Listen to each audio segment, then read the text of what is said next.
Bien, je passe la parole à Mustapha Anou de Shildaï, qui va nous montrer les risques et comment s'en prémunir lorsque vos utilisateurs ne cessent d'utiliser les IA du marché.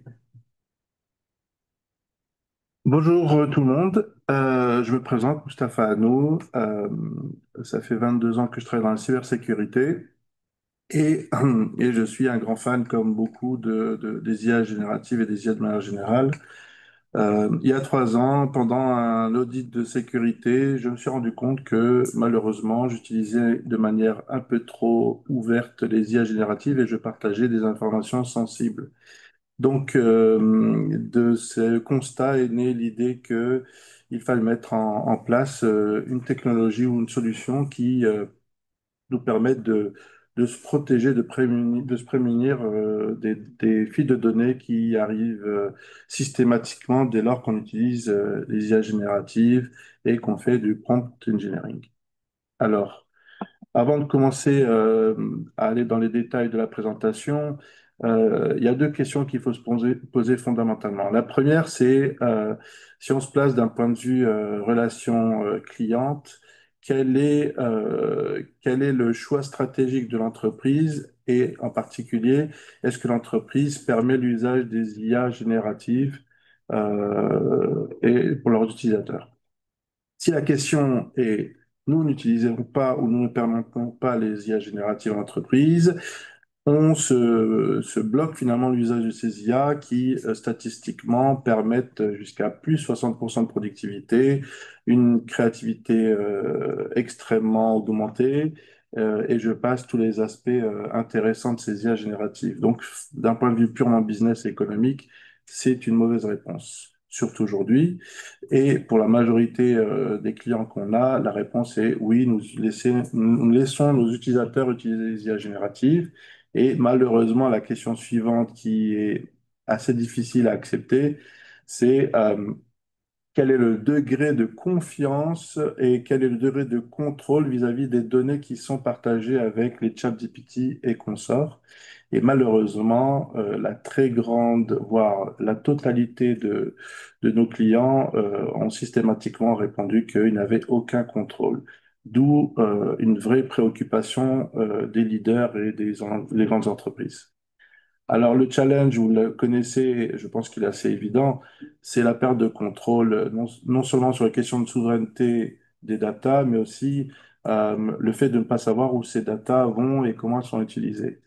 Et donc, de facto, ce qu'on doit se poser comme question, c'est quels seraient les moyens qui nous permettraient de contrôler ces fameuses fuites de données. Et c'est là où Shidei a une fonction assez importante. Alors, avant d'aller sur le détail de comment Shidei répond à la question, quelques petits chiffres et quelques informations qui montrent la complexité dans laquelle on est aujourd'hui. 82% des dirigeants d'entreprise citent la fuite de données comme leur principale préoccupation et le principal danger. Et 73% s'inquiètent des résultats. Vous avez déjà entendu la notion d'hallucination avec les IA. Évidemment, on n'a pas un niveau de confiance aujourd'hui qui nous permette d'y aller aveuglément. Donc, finalement, c'est un constat au niveau de tout chef d'entreprise de se dire que les IA génératives sont probablement quelque chose de positif pour l'entreprise, mais qu'elles présentent des risques évidents. Autre élément qui est une charge supplémentaire en entreprise, c'est l'hyper-régularisation qu'on retrouve en Europe et qui devient assez complexe. En l'occurrence, on demande des comptes à chaque entreprise qui aurait des obligations légales. Par exemple, une banque, vous savez qu'elle a des obligations pour pouvoir pratiquer. Les avocats ont des contrats de confidentialité. Les hôpitaux ont aussi des obligations de leur côté. Donc, toutes les entreprises régulées, comme je les appelle, sont soumises à une régulation qui est ou pas liée à la cybersécurité. Mais si on ne prend que l'aspect cybersécurité, vous voyez ici sur 10 ans, on a une dizaine elles ne sont pas toutes nommées ici, mais on a une dizaine de régulations qui ont un impact plus ou moins important sur l'entreprise. Donc il faut bien se rendre compte du travail très lourd qu'il y a en termes de conformité. Ça, c'est le terme qu'il faut retenir, c'est la conformité dans le contexte des IA. Alors, vous avez déjà entendu parler des risques qui existent dans le paysage de l'IA. Je ne m'attarde pas sur les questions de deepfake que vous avez déjà vues et qui sont assez impressionnants. On va se focaliser sur deux aspects dans lesquels Shield AI s'est un peu spécialisé. Dans les questions de la propriété intellectuelle, de la vie privée, de la confidentialité. Pourquoi? L'idée est de se dire que la data, c'est vraiment l'élément le plus important en entreprise et qu'il faut absolument avoir un contrôle sur cette data. Évidemment, il y a d'autres facteurs à risque, mais avoir déjà un niveau de maturité et de contrôle sur quelles sont les données RGPD qui fuitent, ainsi que comment s'aligner avec les régulations, semble être les éléments qui sont plus qu'importants pour tout utilisateur d'IA. Alors la solution que nous voyons et qui est unique en son genre en Europe, c'est le fait de s'interposer entre nos clients et ces fameux fournisseurs de services en IA. Et l'idée, c'est de protéger la donnée avant qu'elle ne parte. C'est-à-dire qu'on va se positionner comme le garde-fou ou la dernière ligne de défense sur le contrôle des données avant qu'elles soient exposées à OpenAI, à Mistral, à DeepSeek, etc., etc. Alors, ce qu'il faut comprendre, et je vais venir sur les aspects un peu plus techniques, ce qu'il faut comprendre, c'est que le challenge, il est double. Le premier challenge, c'est de protéger l'entreprise et ce que l'entreprise se doit de contrôler, de maîtriser, tout en permettant aux utilisateurs d'utiliser les IA génératives de manière sereine. Ce qui est une contradiction totale quand on parle des IA génératives. Donc, ce qu'on est venu avec chez DI proposer, en l'occurrence, c'est finalement une proposition qui consiste en deux étapes. Contrôler en auditant, tout ce qui est Shadow AI, ce qu'on appelle le mode invisible ou au travers.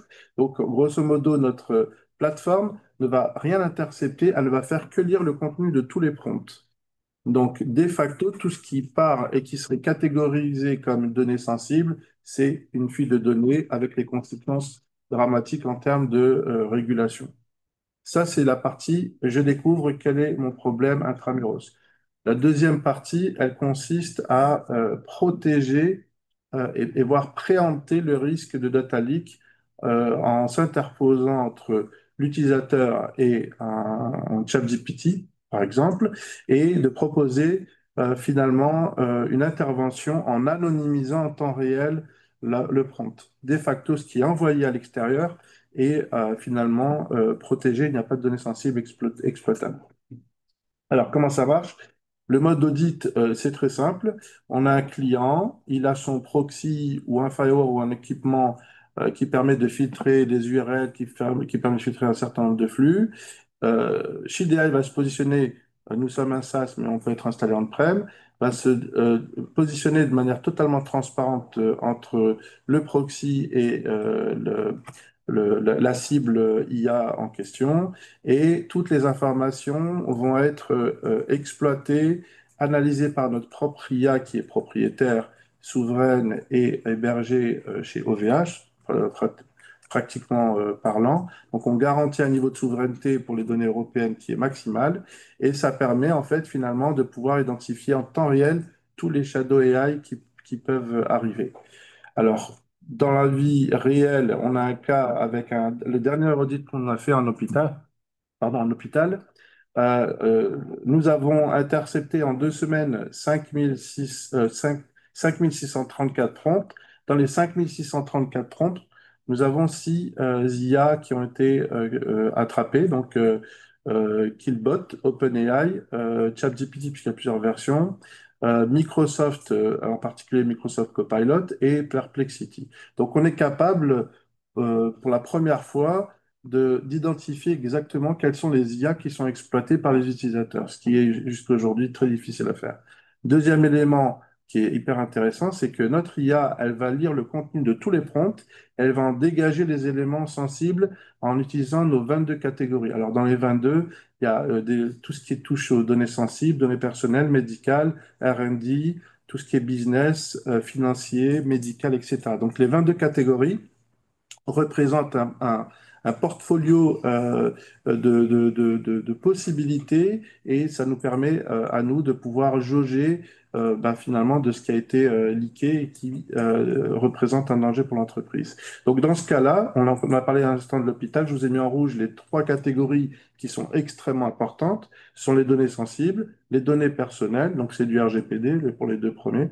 Vous voyez que sur 5634 prompts, il y a eu 4195 données personnelles qui ont été échangées. Donc c'est quasi un prompt, une donnée personnelle qui est partagée à l'extérieur. Pareil, et ça c'est beaucoup plus problématique pour un hôpital, ce qui peut enclencher des très grosses pénalités sur le fait que 50% des prompts avaient au moins une donnée médicale qui a été partagée. Imaginez que mettre des informations sur les données d'un patient, forcément si ça part chez OpenAI, c'est un problème, c'est un gros problème. Donc ça, c'est un exemple concret du mode transparent. On n'a rien bloqué, on a tout catché et on est capable de prendre des décisions et de définir une gouvernance par rapport à ces informations-là. Le deuxième mode, qui est plutôt le mode post-mortem, qui correspond à ce qu'on appelle la protection, c'est un mode qui nécessite l'installation d'un plugin dans le browser, dans le navigateur Internet, et qui va s'activer dès lors qu'on va aller sur les IA qu'on a considérées comme valides. Pourquoi? Ben, c'est pas normal qu'on puisse accéder à toutes les IA du marché. C'est pas une bonne pratique. Donc, on réduit les IA utilisables dans l'entreprise à un certain nombre et nous allons regarder tout ce qui se passe avec ces IA-là en faisant plusieurs choses. Un, nous allons catcher encore une fois le contenu du prompt. Deux, nous allons qualifier le prompt pour en identifier toutes les catégories qui nous intéressent. L'hôpital, par exemple, tout ce qui est médical, une banque, c'est tout ce qui est financier, etc. Et trois, on va proposer une anonymisation avant que le prompt ne sorte de l'entreprise. Et donc, finalement, on garantit que le prompt va donner une réponse, mais surtout que le prompt va être en conformité avec toutes les régulations en vigueur. Alors, un exemple très concret visuel, et je vous ferai une petite démo si vous êtes intéressé après, mais grosso modo, vous pouvez voir ici, l'étape première, on écrit un prompt, là il est en anglais, désolé, mais grosso modo, c'est un prompt dans lequel il y a des informations médicales qui sont envoyées ou qu'on tente d'envoyer sur ChatGPT. Nous intervenons avec un pop-up qui apparaît avant que l'information ne soit partie et dans lequel on identifie qu'il y a un problème. On va coloriser et mettre les catégories pour chaque élément sensible. Par exemple, vous voyez 500 mg, c'est une information médicale.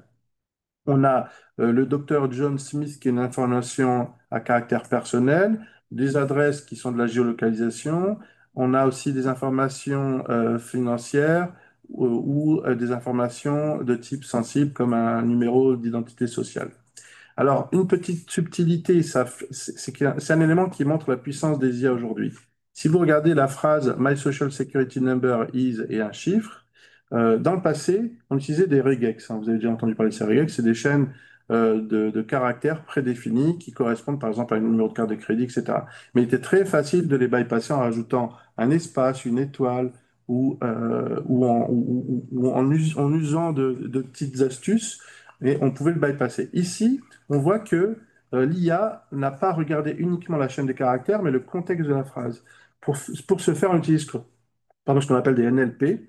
Et le NLP va contextualiser l'ensemble de l'information texte et va en ressortir l'élément qui est important. Donc, quand on dit que mon numéro de sécurité sociale est, ça veut dire que c'est une IA qui a compris que c'était une phrase et que ce qui arrivait à la fin de la phrase, les chiffres correspondaient en fait au numéro de sécurité sociale. Et ça, c'est une innovation qui est totalement nouvelle et inédite dans la cybersécurité.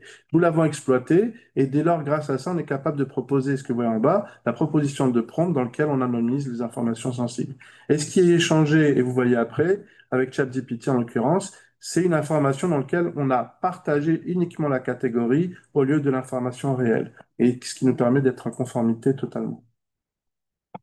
Alors, il y a plusieurs éléments supplémentaires à cette technologie, en particulier un dashboard. Le dashboard que nous proposons à nos clients, en fait, il va se focaliser sur plusieurs aspects. Un aspect qui est la conformité. Donc, on a mappé nos 22 catégories avec les régulations et les standards les plus importants. Par exemple, un hôpital, il va être intéressé par un certain standard. Quand on a une certification ISO 27001, mais qu'on a permis l'usage des IA génératives, on se doit de faire attention aux aspects protection des données privées et d'autres aspects pour garder sa certification. Et on est capable de faire ça en temps réel avec ce mapping et on est capable de donner de l'information qui va permettre de qualifier le niveau de conformité de l'entreprise à un instant T, malgré l'usage des IA génératives. Pareil pour le RSSI, il va avoir la possibilité de voir le pourcentage de leaks qui a pu arriver, quelles sont les catégories, et à déterminer par exemple les campagnes de sensibilisation qui vont avoir le meilleur retour sur investissement. Par exemple, si l'entreprise dans sa globalité a tendance à partager comme ici des données personnelles et des données de géolocalisation, on voit que quasi 50, voire même 60% de l'ensemble des leaks qui ont lieu sont liés à deux catégories. Ce qui semble être intéressant, au lieu de faire une campagne de phishing qui ne rapporte pas de valeur ajoutée, c'est de faire une campagne ou deux campagnes sur ces catégories-là, ce qui permet certainement de remonter le niveau de compétences vis-à-vis de la manière dont on communique avec les IA génératives. Alors, très rapidement, je vais parler du stack souverain, mais j'en ai parlé il y a quelques secondes. Donc, on a notre infrastructure qui est chez OVH, qui nous permet de pouvoir dire qu'on est souverain. Notre IA, c'est une IA qui a été développée intramuros, donc qui est 100% propriétaire. Nous ne sommes pas dépendants d'une puissance étrangère sur notre IA et de facto, on fait ce qu'on veut avec. Et finalement, en termes de réglementation, on s'est élargi non pas seulement à l'Europe, mais à l'entièreté du monde. Et on a maintenant plus de 40 réglementations de standards pris en charge. Euh, les services, je vous en ai parlé brièvement, mais bon, voilà, l'idée c'est de d'abord identifier en faisant un audit sur les shadow AI, et puis enfin définir une stratégie, une gouvernance qui va nous permettre de protéger les données et l'usage des IA de manière beaucoup plus granulaire. Euh, Voilà, qu'est-ce que je peux vous ajouter comme information intéressante? Aujourd'hui, notre focus, il est principalement sur les prompts. Dans le futur proche, ayant l'IA disponible, on va élargir ça à d'autres vecteurs, comme par exemple les emails. Ce serait intéressant de pouvoir utiliser cette technologie d'anonymisation sur des emails qui seraient échangés à l'extérieur dans des circonstances qui pourraient être douteuses. Et donc, on pourra anonymiser avec des contextes et des politiques prédéfinis. Également, vous savez que les réseaux sociaux sont des gros vecteurs de leaks aujourd'hui, puisqu'ils sont absolument pas contrôlés. On va être capable de lire toute communication dans les réseaux sociaux et d'anonymiser avant même qu'elle ne soit exploitable à l'extérieur. Donc, tous ces éléments-là nous permettra d'avoir un meilleur contrôle de nos données et de la manière dont elles sont échangées à l'extérieur. Alors ici, je vous ai mis un petit exemple, histoire que vous appréciez le fait que la technologie, elle est principalement pour éviter les data leaks, mais que derrière, il y a une, une sensibilisation, un apprentissage qui n'a pas été vraiment sérieusement pris en compte avec l'avènement de l'IA générative, qui consiste à faire du prompt engineering. On avait parlé les premiers mois de prompt engineering et tout le monde devait être un bon prompt engineer, on a vite oublié que c'est fondamental puisqu'on ne veut pas échanger d'informations extérieures. Donc là, on a un exemple d'une mauvaise pratique où des informations, nom, prénom, date de naissance, une situation médicale et un diagnostic médical qui est partagé et ce qui devrait être une bonne pratique, qui est la neutralité presque du prompt, qui nous permet d'avoir une réponse, mais sans en dévoiler trop. En fait, c'est un peu le principe. Voilà pour la présentation. Ce que je vous propose, si vous êtes d'accord, c'est un petit exemple live pour que vous voyez un peu à quoi ressemble la technologie. Alors, pour ce faire, je vais prendre un exemple de prompt préparé et tester pour éviter d'avoir un problème pendant la démo. Voilà le prompt. Donc, dans ce prompt, qu'est-ce qu'on voit? On voit un certain nombre d'informations. Je n'ai pas le temps. Je suis quelqu'un qui travaille dans un hôpital. J'ai fait ça et je sais que personne ne voit finalement les mauvaises informations que je change. J'envoie et il se passe quelque chose. Voilà. Donc, on a l'extension qui est active et on voit qu'en fait, on a identifié des paramètres qui ont le plus haut niveau de leaks possibles. En l'occurrence, ici, on voit qu'il y a une information de type catégorie médicale, et c'est un dosage qui a été identifié. Une autre catégorie dans le médical, et on voit que c'est un médicament qui a été identifié. On voit qu'il y a un employé ou un nom qui a été identifié, une géolocalisation qui est une adresse qui a été identifiée, et finalement, le même exemple que je vous ai donné tout à l'heure, là c'est en français, mon numéro de patient est, et on voit une suite de chiffres qui n'a pas beaucoup de valeur, sauf dans ce contexte-là, et l'IA a été capable d'identifier que c'est une donnée sensible, et plus particulièrement un numéro de patient. Donc on n'a pas seulement une catégorie, on a des sous-catégories qui correspondent au mieux à la réalité de l'information.